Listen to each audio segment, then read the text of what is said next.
I'm so glad to be here with Ryan Wheeler today. We are going to be talking. He is go ahead and introduce yourself, Ryan. Hi, I'm Ryan Wheeler, mortgage broker with United Residential Mortgage, the sign says, and we do residential home loans, which is a fancy way to say, home finance, or when you want to buy a home, you've got to get financing if you don't have the cash to purchase it. So we help you with the loan to do so. Thank you, Ryan. He has made time today for us because I expressed to Ryan how much I wanted to educate those of us out there who may have questions about what is required to purchase your own home. What are some of the terms that we hear about? For example, what's a mortgage? I know that sounds very simplistic, but when I heard the definition of a mortgage, it was quite interesting. But Ryan, can you tell me your best definition of what a mortgage is? Yeah, mortgage is kind of simultaneous or synonymous, I should say, wrong word, with home loan. But a mortgage is actually a legal document. So it's actually what the legal document that binds the home loan to the house. So the mortgage is basically what makes the house the collateral. So for the home loan, backing the home loan. Do you happen to know what the background of that word is? I from what I know, I think that it's a Latin phrase that means death grip. Mortgage meaning death, mort meaning death, and then like gauge I think means grip in Latin. Right. So I think that means death grip. So that's a little bit freaky and scary, but it came into play like, when homes were being built. I'm not sure what time period. Obviously most people can't buy a home in cash. Exactly. So, the bank kind of came up with an idea and said, hey, why don't we come up with a way that we can help people finance a home, which ultimately, a home and owning a home and real estate is kind of the American dream. And owning real estate is the way for, middle America to have, generational wealth. So that was the bank's way of, helping kind of finance that dream, I guess, so to speak. But to get too much into the details, I probably don't know all of the historical aspects of it. Yeah, that's okay. I have heard a different version, but very close to what you're saying. The word mort, it's a French word actually. It means death. Yeah. In Spanish, it's muerte. Mort. So the engage was to almost like to be engaged. Yeah. So you are now, you're trapped, not trapped, but you're engaged. Right? To the death or until you paid off your debt. Right. Exactly. So, yes, exactly. Right. So we talked about that now. Let's talk. I watched a video between you and Brian Kellish, a realtor for Knox Realty Group, and you guys discussed a variety of things, and it was really fascinating. And for somebody who is in the industry, right? You're understanding these terms, you're going along with it, you're capturing the information. But for somebody who is not in the industry or is new, a lot of this terminology can be quite overwhelming. Oh, absolutely. And so there's three types of loans out there from what I understand, right? There's VA, FHA, and conventional. Right. So briefly, can you tell me? Yeah, absolutely. And I would throw one fourth one in there on that too, and that's a USDA. So USDA is just like United States Department of Agriculture. Right. So like the meat, people that back the meat, same agency that backs this loan, but I want to throw that one in there too. Okay. So you've got VA, obviously is a very common one. Especially in this area, Fort Knox or any military bases, it's for veterans. The Department of Veterans Affairs, they back the loan. And so to be clear too, what most people don't maybe some people don't understand, it was like some of these government agency backed loans, they don't actually do the loans. They have nothing to do with the financing aspect of it. They just write the guidelines for banks to underwrite to. So they basically, VA will say, here's the guidelines for our loans, and we will insure them, meaning if people default on them, we'll help you make up the losses. So a bank will say, okay, we'll underwrite to your guidelines as long as if these people don't pay the loan back, that you'll help us make up any losses that we take. And so that's really all it is. It's insurance, right? And so they allow but VA, for example, is for veterans only, military veterans. which also includes, people that were, in the National Guard or reserves. That time you have to serve a little longer time period than if you were active duty. But that's essentially what VA is specifically for veterans. Then you've got FHA, which is the Federal Housing Administration. It's a super popular loan. We probably use it, I would say, with probably at least 30 to 40% of our clients. It's very popular because, and I'll kind of get into this next, but it's generally, we compare that versus a conventional loan. Right. And FHA is just the Federal Housing Administration. It's an agency-backed loan is what we call. So a government agency backs this loan. Same thing. FHA doesn't do the loans. They don't underwrite the loan. They just give the underwriting guidelines and say, this is what, if you want to do our loan program, this is what you lenders need to underwrite to do this. And if you do it this way, we'll insure that loan. And what it does is, if you give these government agencies, they're, a government agency is a nonprofit. They're trying to encourage home ownership. So they're trying to make these guidelines a lot more flexible than what standard banks would allow for. So if it was a standard bank and if you left it up to them entirely, they would probably be super, conservative and strict, and it would really shrink the size of, of the pool of potential buyers, right? Yeah. So VA and FHA, it really is expanding the pool of buyers and giving more people an opportunity to own home with lower down payments, better interest rates than what they would otherwise be offered. Then you've got conventional. Conventional is what we think of the standard bank loan, basically. It started with something called, which I'm sure by now everybody's probably heard of, Fannie Mae, Freddie Mac.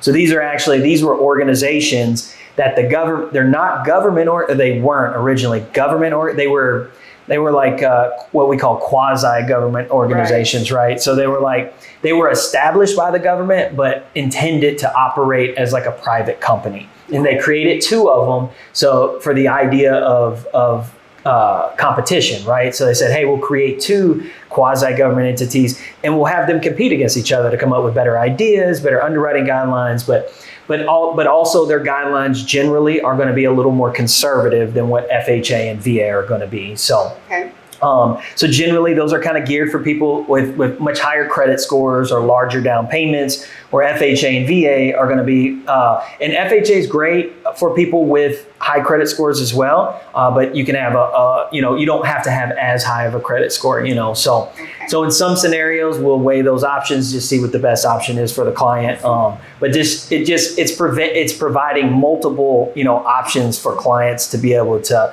to see what the best one is. Some people actually qualify for all of them, and we just see which one is the best, basically. There's also USDA, which it's very similar. The underwriting guidelines are kind of similar to conventional, but it's backed by the USDA, the Department of Agriculture. So it's considered a it's called an RD, or rural development or rural housing loan. But a lot of people misunderstand that and think, oh, this must be like a farm loan or only for like a super rural farm area. It's actually not intended for farms at all. It's intended for people who live in what they would consider more rural areas. So like places like Louisville, Kentucky, Lexington, Kentucky, those won't qualify. But actually, Elizabethtown, Kentucky actually qualifies, and so the cool thing about the program though but there are there's area limitations, there's also income limitations. So it's intended for low to moderate income family households, but it goes up to 100% financing, so there's no down payment. Whereas none of those other programs offer that except for VA, of course, So it's kind of like that, it's almost like a VA loan, but for low to moderate income with 100% financing option. So, and it's just, different. So you see, basically, I just kind of went over three of those four major and actually Fannie Mae and Freddie Mac actually took, in 2008 with the mortgage situation, the government actually took full control over those organizations because they were kind of in disarray from the mortgage crisis and the housing meltdown, all that stuff. So they took conservatorship is the word that they call it of those. So I guess technically it is kind of a government organization now. Sure. And so basically every home loan now is a government backed loan, right? And so, and a lot of people kind of argue about that, but I have to I argue back adamantly. They want the government to get out of mortgages and housing finance. If the government did that, there would be hardly anybody qualifying for mortgage loans. You would take away all these programs. Right. The government has to provide that framework for the home loans. All of these programs I just discussed are literally all backed by the government. If you left it entirely up to banks, Right. that would be a terrible idea because they would want 20% down. You would have to have a 740 or 800 credit score. Like you would have to have the highest credit score, a huge down payment. And that's how it kind of used to be before some of these programs went into play. But luckily, like these agencies came in, realized home ownership is the way to middle class America to kind of generate, or create generational wealth for their future. And to do that, sometimes it's hard to save. And so you need some of these programs that might have a smaller down payment or don't have as harsh of, credit requirements, still stable credit requirements, but they don't need something that is probably only like certain credit scores that are probably only maybe 20% of Americans possess. And that's what previous banks were like. And that's 740, 800 credit scores. I'd say maybe 20% of Americans with credit scores have that kind of a score. So you just shrink the pool so much. So these programs really just open the door up for a lot of people to have access. So That's wonderful to hear. So what you're saying is that because of these programs, there are more people out there, everyday folk, who do have, although there are some criteria that you still need to meet, I'm sure. Sure. But it does make it a lot more possible for the average Joe to at least find out whether they qualify. Absolutely, 100%. Yeah, Okay. And you would not believe how many average Joes do not realize they would qualify for a home loan. And that is why I'm here, because I want to start spreading the word and letting people know that you do have options, right? We all do have options. The problem a lot is that we don't have the information. Yep. So, our goal, I know Ryan likes to educate, and so he's passionate about, getting as much information out there as possible, and so am I, so is my firm.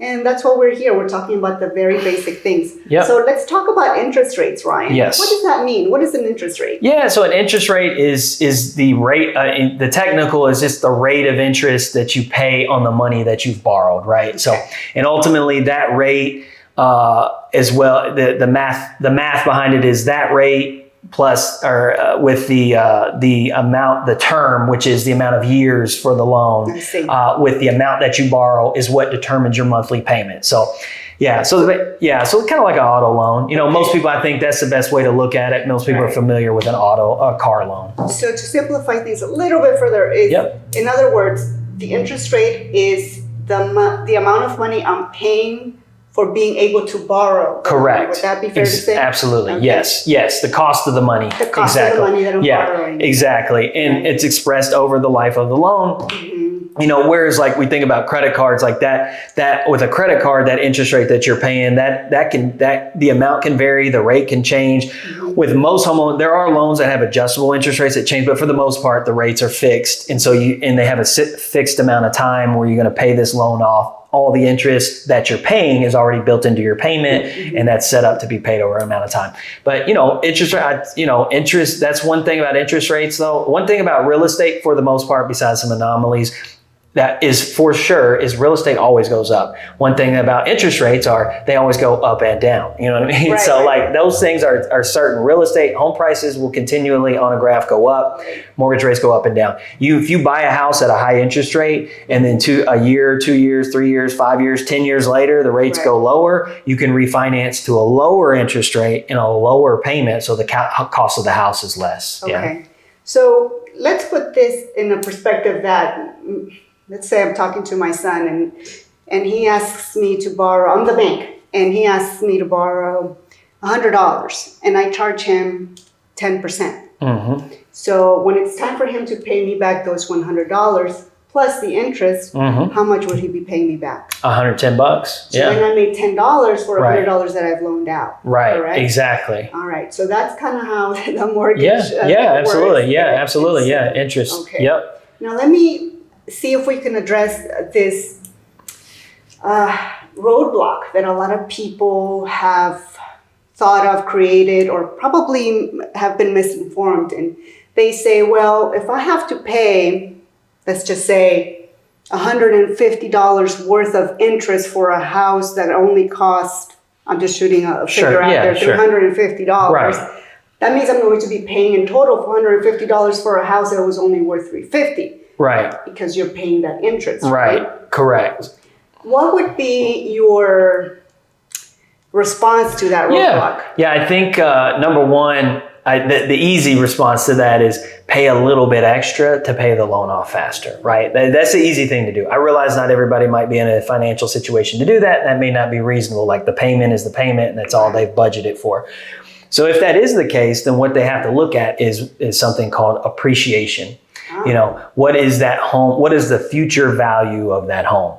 And I think the best way that I can put this into the best math that I can make people see this very clearly, I think people will understand, is if I asked you, would you have bought a home in 1985? Mm-hmm. And I think if I asked you that question, you would probably say yes. Like if I asked you right now, 2023, you say, yes, I would have definitely bought that house in 1985, right? And if I could still have it now, right? Right.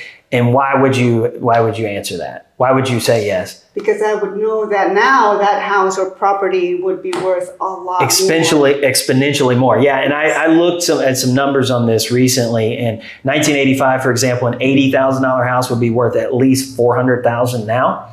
And so that's why, you know, yes, you pay extra with the interest, but the appreciation will in most cases outrun the interest that you've paid on it. But you have to kind of think of it this way too. And so if the appreciation outruns the interest that you've paid, that you're also, a house is a home, and you should think of that first and foremost for you and your family to live in, but it is also, it could be secondary, in some cases primary, an investment. And so you're using other people's money for that investment, right? So I've now, if I spent $300,000 in interest, you know, with the cost of the price plus the interest, and I'm at $300,000, but now that $300,000 is what it cost me, but the house is worth $400,000. I've made $100,000, and then when the loan's paid off, I spent $300,000 because I doubled the price, but I now have made $100,000, but now the house is $400,000. Now I have this $400,000 asset that I can pass on to my family or I can sell, and that's why. I mean, that's the simple answer is that appreciation is going, and that just appreciation is just year over year. Basically, the way I look at it, things cost more every year. Inflation, it's just like everything. Everything costs more year over year. Home price, and we saw it. It was a huge swing these last 2 years during COVID, and that's just supply and demand. So, that's definitely threw a lot of us for a loop. But we're normalizing now. And one of the things that I like to address is that, yes, you may be paying a lot of money in interest for a home, but as you stated, you are making an investment. You will have this property as something that you can pass on to your family, that you can, you know, equity is growing. And now you have either that option or you can pay rent for as long as you live. And that money is just... You're getting somebody else rich because the rent that you're paying means somebody else owns that home. And chances are they have a mortgage on that home and they're using you to make the same payments for that same reason we just said, because they know that the interest is worth it. They don't care that they're paying interest on it. They're number one, they borrowed the money. They're leveraging that money, basically using another person's money, the bank, to buy that property. And then they're leveraging you, the renter, to then pay that loan to get them rich when you could be the one who goes to leverage the bank's money and get yourself rich over time, or your family, generationally, ideally. And when I say rich, I don't necessarily mean millionaires or anything, but if several $100,000, I think that probably most of us in the middle class, if we knew that our mom or our dad was going to leave us $300,000-$400,000, we would feel rich for a moment, right? Like that's huge amount of money. So, and one of the things to consider is that when you are renting, a lot of us don't think that we can do any more than that. However, I think that when you speak to a lender and you take a look at your finances and you see what it is that you can qualify for, you may not be paying that much more for a modest property than what you are paying in rents, particularly nowadays. Rents are coming up. They're starting to catch up. Yeah. Yeah. And I mean, mortgages will probably cost you a little more. A house, you're going to have maintenance, you're going to have those expenses with it. But but it's an investment, and it's real estate, and it's a long-term asset. Okay. You know. Let's talk a little bit about, you mentioned in the previous interview with Brian Kellish, something about, we're talking about interest rates, how they go up and down. And I remember in the interview you said something about you marry the house, but you date the interest rate. Yeah. It's almost become kind of cliche now, but yeah. But when I heard that, I never heard it before. So it was, Yeah. So let's talk about refinance. What does that mean? Yeah, so refinance, so it just means you're financing the home, but you're refinancing. So you're basically just redoing the financing on the home. So you get a loan to buy the house. Let's say you get a loan at 7% to buy this house. A year later, rates are 5%. You can then get a loan from the bank, but you don't need to buy it because you already own it. You're just getting a new loan to pay off the current loan that you own with new, better terms. So you get this new loan. So if you have a loan for $200,000, you go get a new loan from the bank for $200,000 at 5% to pay off this 7% loan. So now you have a new loan based with a payment at 5% that paid off this 7% loan. So it might save you a couple $100 on your payment. You're going to pay thousands of dollars less in interest over time. And that's essentially what it means. Yeah. And if you were to keep your monthly payments the same, once you refinance. Yeah, you pay it off early. Yeah, pay it off at a faster pace. And are there costs involved when you Yeah, there's going to be some cost involved. And we can structure this. We have no lender fees when we do this. So you pay no lender fees when you with us specifically. I better be specific with that because there's a lot of companies that will charge lots of lender fees. But with us, you would have no lender fees. So there's reduced costs there. So your only real cost on a refi with us specifically are going to be your title costs. So whatever the title company has to do the closing, just like they did on the purchase. So you're going to have your title costs. In some cases, you may have an appraisal fee. Some programs don't require an appraisal, like VA and FHA and some of these. So you may or may not have an appraisal fee. But so there are going to be some minor costs. It could be $1,000 or $2,000, $1,000 or $2,000 possibly, but you don't pay that out of pocket. And it's basically you're using your equity to pay that cost. But we show how that makes sense. So I know when people hear that, it's going to cost thousands of dollars to do that. It can make sense, right? If it saves you several $100s a month, over a course of 12 months, 24 months, you recoup all that money back that you spent, right? And you're not paying it out of pocket. It's just added to the loan. And there are ways that we can offset that. We can actually do, so we call it a low cost refi, but we also have options that you can do a no cost refi as well. So those are available. That's like a whole nother conversation how to do that, but it's doable.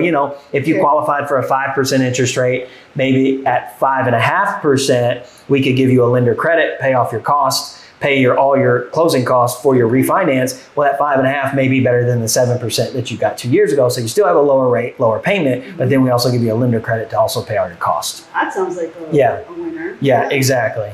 Okay, so let's talk a little bit about when you are buying a loan. The lenders will sometimes tell you, you can buy points. Right. So during my real estate studies, I studied this concept. It's like, it makes sense. But I didn't know about this before. First time I, bought a house, I didn't know what that meant. So can you explain to me what a point is? Yeah, so a point is equivalent to basically 1%. So if somebody says a point, like you want to buy a point, they just use this general phrase because it could technically be 0.5%. But if you say a point really means 1%, right? So if I want to buy 1 point or 2 points, a point just means percent. But you can do a half a point or 3/4 of a point. It doesn't have to be that equal number. Yeah. So, and basically what you're doing is it's just prepaid interest. So like if the rate you qualify for is 7%, you may be able to pay 1 point, but it may only buy your interest rate down 0.25%. So it does not buy your interest rate. A lot of people confuse and think, well, if I buy a point, I'm buying that rate from 7 to 6%. Yes, that's what I Now, the cost is 1% of the loan amount. So if the loan you're getting is $200,000 and you buy 1 point, that's 1%, that's $2,000. Right. But it may only buy that rate from 7 to 6.75. See, I didn't know that. Yeah. Okay. So you have to look at the different. Okay. So then what you do is you look at the difference. What's the payment with 6.75? Right. What's the payment with 7% without a point? What's that payment difference? If it's, if it's $50, right? $50 a month on your payment's the only difference, but it costs you $2,000 to get it. You have to take that $50, right, divide it into the 2,000 because you're saving 50, right, but you spent 2,000. Right. So you're like, well, when do I recoup that? So that's your break even point, right? And so $50 into 2,000, what's that? For like 40 months. So that's 3.5 years basically. Okay. So if you kept the loan for 3.5 years, or the house or the loan for 3.5 years, it would make sense to do that. Right. If you refinance before that, then it wouldn't make sense to do that, right? Because you've spent that money, you have to get to month 40 before you even break even. The 2,000 that you spent extra to do that. And a lot of people get persuaded to do this. I talk to clients who have talked to other lenders and they're like, yeah, they gave me this quote with buying these points.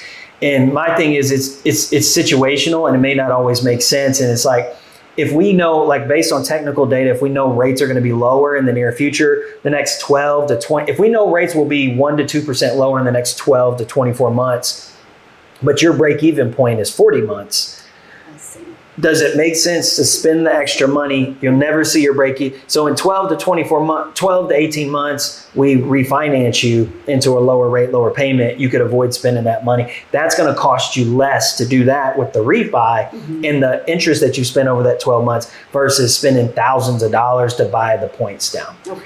And so it doesn't always, it's case by case, but it's not always. And I know, but a lot of lenders push that on people. And I think the reason is they want to try to, give the perception that just a lower rate, regardless of the cost, always makes sense. And that's not always the case. Yeah. So it is, like you said, a case by case basis. It is. Depending who Yes. is buying, where, what, the timing. So how long do they plan on being in the home? Absolutely. Yeah. Military family may not be. Exactly. Okay. Yes, exactly. Military, that's a huge one. Like they know, hey, we're probably going to be here 3 years, right, and you buy points and your break even is year 3, then it's just like, okay, it makes no sense. I talk to military people all the time that have talked to another lender, and that's what they're advising them to do. And once I explain that to them, it totally makes sense. They're like, yeah, why would I do that? And they're like, yeah, exactly. So, one of the things I really want to cover with you on another occasion is talk about VA loans. And there's so many components to it.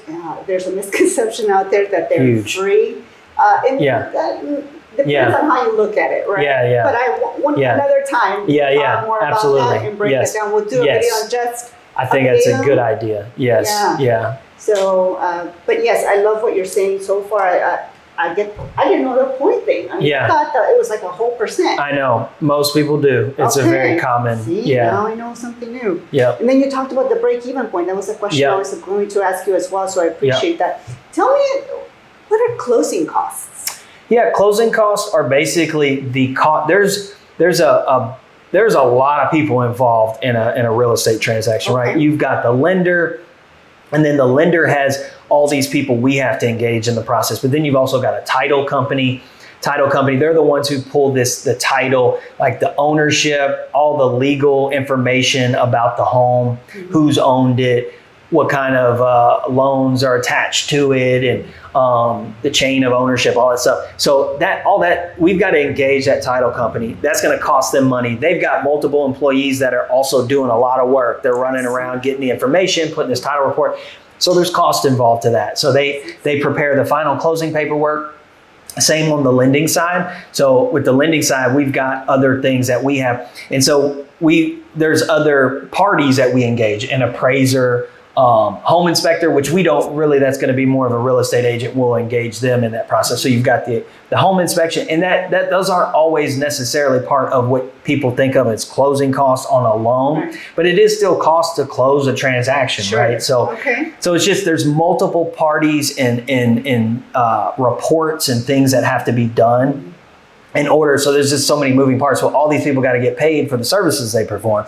We got to pull a credit report. And even though that's $50 to $100, it's still a closing cost, right? So it's part of all these costs. And some lenders will charge lender fees. They may have underwriting fees, processing fees to cover the expenses for their operation. Sure. Some of them, and a lot of them, like spaceship mortgage is what I refer to them as.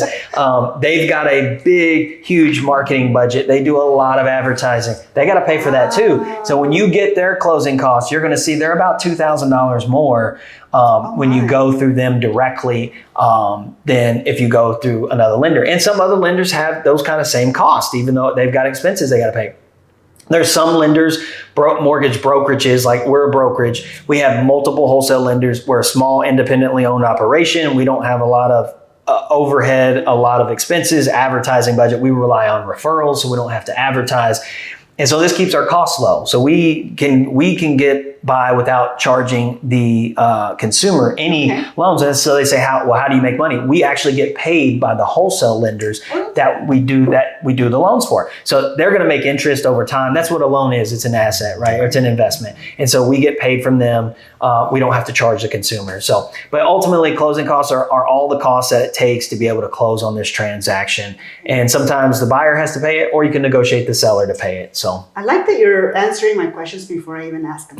I was just going to say, well, who pays for that? Yeah. That's that's a negotiation in itself. Yes, absolutely. Okay. Yep. Another question I had for you. So now as a consumer, I'm feeling a little bit more warm and fuzzy about, hey, I want to talk to Ryan or any other lender out there who can give me even more information. I want to see if I can be pre-qualified or pre-approved. Can you tell me the difference between a pre-approval letter and a pre-qualified letter? Yep. So the way we and this kind of varies depending on the lender that you talk to, but the way we look at it, or that I have always looked at it, is pre-qualification and pre-approval are very similar. Okay. And some people kind of call them the same thing. Some people look at them as the same thing. But in the way that I look at pre-qualification versus pre-approval, pre-qualification is more so like when somebody's giving me their verbal information, we pull their credit, we work up the numbers, we know what they can do. A pre-approval more so is once we've verified that information, they've sent us their documents, right? They sent us the pay stubs, the W-2s, the things to verify the verbal information they've given. I see.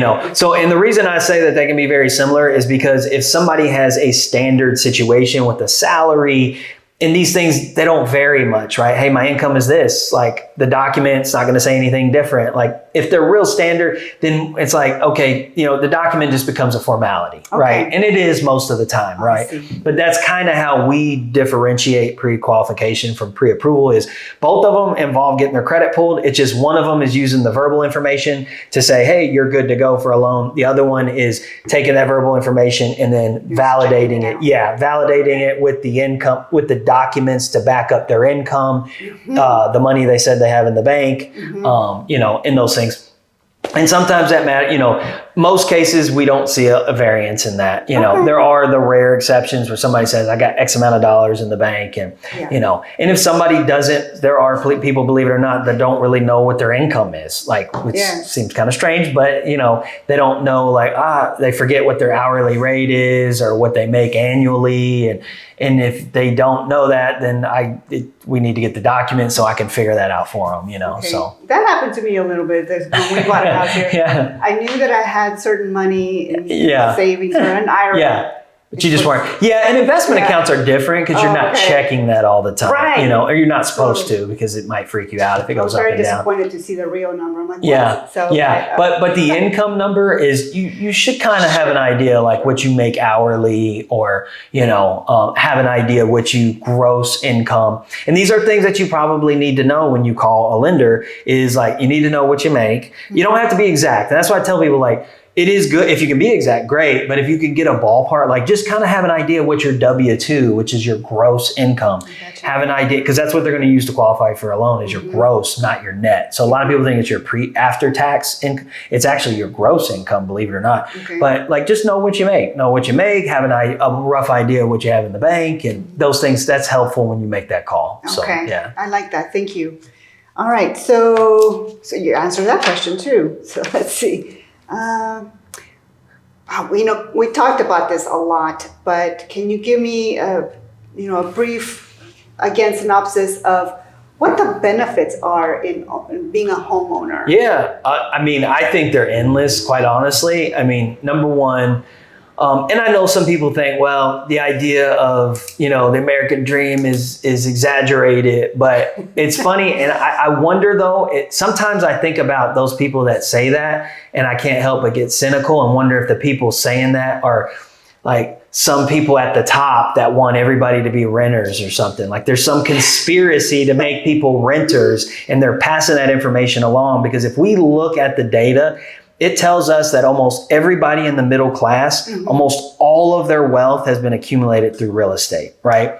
So like if I look at somebody now that's in the middle class and they've got a decent amount of assets right now, right? And then we look, well, where did they get that money? Oh, well, their parents passed away and they inherited a home which they sold for $400,000. Now that $400,000 went into an investment. Now they got $400,000 in a stock account or a 401k that's earning money for them, creating wealth. Or, oh, my grandfather passed away. He left his house to my parents. My parents passed away. They left that house to me. We sold it, made $1 million off it. It's now sitting in an account. It's going to be, I can now pay for my kids' student loans. This is generational wealth. This is what we talk about. And if you look at the data, like the majority of people that are, in that age group, most of that money has been accumulated through real estate, purchased real estate from 20, 30, 40, 50 years ago that has continually appreciated. It's going to be the same now. The house that we buy, a house that we own now, it's going to go to my kids. My kids are going to make money from that house, ideally. They're going to have more money to put onto their house, which their house is going to net, and they're going to pass that along to their kids. Do you see what I'm saying? And so this is how this is where the idea of real estate creates generational wealth, and so there were some people, unfortunately, who were, certain people in this country who were locked out of that dream of home ownership. And so they're starting way behind, and so that's a whole nother conversation. But yeah, so and so now they're playing catch up, whereas other people had all these previous generations that they were gifted and given these opportunities, and so I think that's a big piece of it. But also to have a home that you can call your own, you can paint the walls whatever freaky color you want to paint them. You know what I mean? Like you can do whatever you want to the house. The house is yours, it's your place. And I know some people joke, we're like, well, it's half mine and half the bank's. Well, yeah, but if and I get that, but if you still are using other people's money to purchase an investment, right? Like you can't do that with anything else. Nobody's going to loan you money to go buy a bunch of stocks, right? For the most part. Now, I couldn't go out and say, hey, can you give me $200 so I can go buy some stocks with it and try to make, I'm going to pay money on that $200,000 that I borrowed from the bank, but I'm going to make money in the stock market, but I might lose a bunch too. Exactly. Real estate, year over year doesn't lose.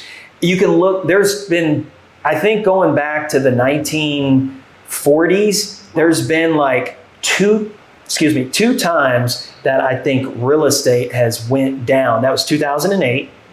With that was a total anomaly.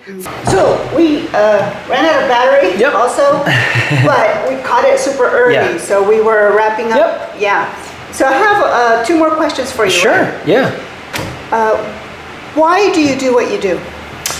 I just, when I first got into the industry, I just honestly kind of found the idea of real estate and I've always found finance fascinating, but I always found real estate fascinating. And so it was just kind of these two things that just kind of married each other.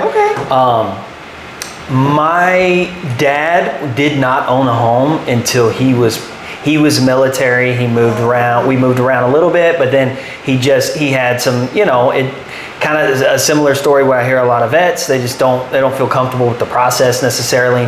He didn't own a home until probably, I guess he was maybe in his 40s as well. Wow. So kind of seeing that, and then just kind of the opportunity, that maybe if somebody would have informed him or kind of brought him a little knowledge in regards to that a little sooner, or made him help him realize that it was possible sooner than what he realized. And so seeing that, and just other people, kind of where I come from, I didn't know a lot of homeowners. I had some family members, of course, but I had friends and just kind of my background. I didn't know a lot of people that actually own their homes. So, and I didn't realize until I became a little bit older and about the time that I kind of got into the industry, how valuable real estate could be and how real estate was the way for people to obtain that generational wealth. And so I thought, man, this real estate, the idea is cool. Like just something about real estate was interesting, and then finance was interesting. And so these things just married each other. And I was like, I can do that. And then when I got into the industry and realized people didn't do it very well and weren't very helpful, I was like, I can do that way better than what they're doing it. And so I want to be able to be more helpful to people. And so it just kind of, and then here we are. Good. You know? Good So for you. I'm glad to hear that. Yeah. Are you a homeowner? I am. Do you invest in real estate? I don't invest in real estate, and here is why, in like rental properties per se. I've always kind of wanted to, but if I'm being honest, it's kind of like it's kind of, I'm kind of lazy when it comes to that with the investment side, right? And it's because, I'm working on helping. It's like, the cobbler's kids has no shoes kind of thing. Like I'm spending all my day helping other people get into their home. In most cases, we do some investment properties and we can do that, but I focus on people buying their home, right, to live in. And so I bought my home, and so I'm spending all that time on that. I do invest in other investments that I think are worthwhile, but investing in, and that's my home. I've been a homeowner since I was probably 25. Wow. So I bought a home when I was 25 because I knew the value in it. So once I had the opportunity financially, to realize, okay, I need to get, as soon as I could, I did, and so I did that because I do see the value in it. But as far as rental properties, it's just kind of been something like, hey, I kind of want to, but it's, rental that's a different type of investment, right? You got to manage people and rental properties, and so Well, who knows what the future holds? Exactly. Right? Absolutely. Okay, so last, I squeezed a question in there. That just kind of came to mind. But what is the most inspirational book you have ever read?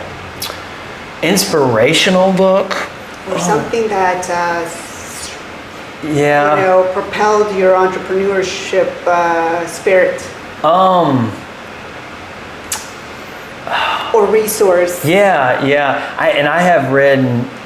I've read lots of books, but one thing that I am awful with is the name of that book. So I wish you would have prepared me for that, because I could have pulled it. Because I have to go to my library at my house and be like, what's the name of this book again? And I'm terrible with it. I don't know why I can't remember authors' names or the book name. Title of the book. I know, I can't. I know, exactly. Like, this book was awesome. So I have to go to my library and pull it out. So I probably have to get back with you on that. Get back to me on that. Because I do have several that I like.